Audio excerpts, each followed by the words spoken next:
गोव्यामध्ये सरकार कुणाचं असेल हे कळायला काही तास राहिलेले आहेत आणि माझ्याबरोबर आहेत भारतीय जनता पक्षाचे गोव्याचे अध्यक्ष विनय तेंडुलकर. विनय सर, स्वागत आहे तुमचं IBN लोकमतमध्ये.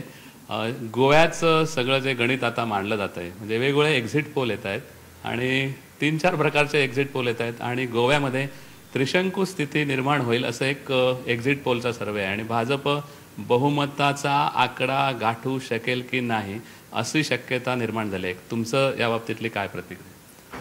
मला पूर्ण खात्री आहे की यावेळेला सुद्धा भारतीय जनता पक्ष गोव्यामध्ये किमान 22 आमदार निवडून येईल. भाजपाचे प्लस 2 अपक्षांना आम्ही पाठिंबा दिलेला आहे, ते दोघे येतात. आम्ही 24चा आकडा पार करू, याच्यात काही हे नाही. तुम्ही 24चा आकडा पार करू म्हणताय सर, पण दुसरीकडे महाराष्ट्रवादी गोमंतक पक्ष भाजपशी युती तोडून निवडणुकीमध्ये त्यांची एक गोवा सुरक्षा मंच आणि शिवसेना यांची एक युती निवडणूक पूर्व झाली. त्या युतीचा काय तुमच्यावर परिणाम होईल? त्या युतीचा काहीच परिणाम होणार नाही आहे. शिवसेना आणि भाषा सुरक्षा मंच हे गोव्यामध्ये खातंसुद्धा उघडू शकणार नाही आहे. तुम्ही स्पष्ट सांगताय. एक शेवटचा प्रश्न विचारतोय.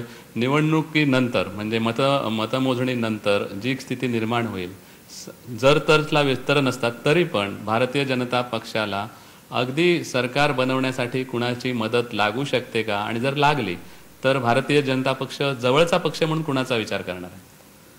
आता अपक्ष असणार, वेगवेगळे प्रादेशिक पक्ष आहेत.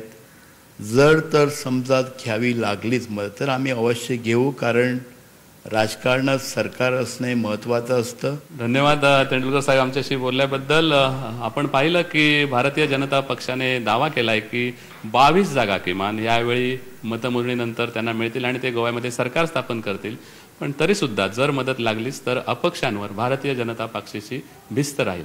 व्हिडिओ जर्नलिस्ट विजय बासुतकरसह दिनेश केळुसकर, IBN लोकमत, पणजी.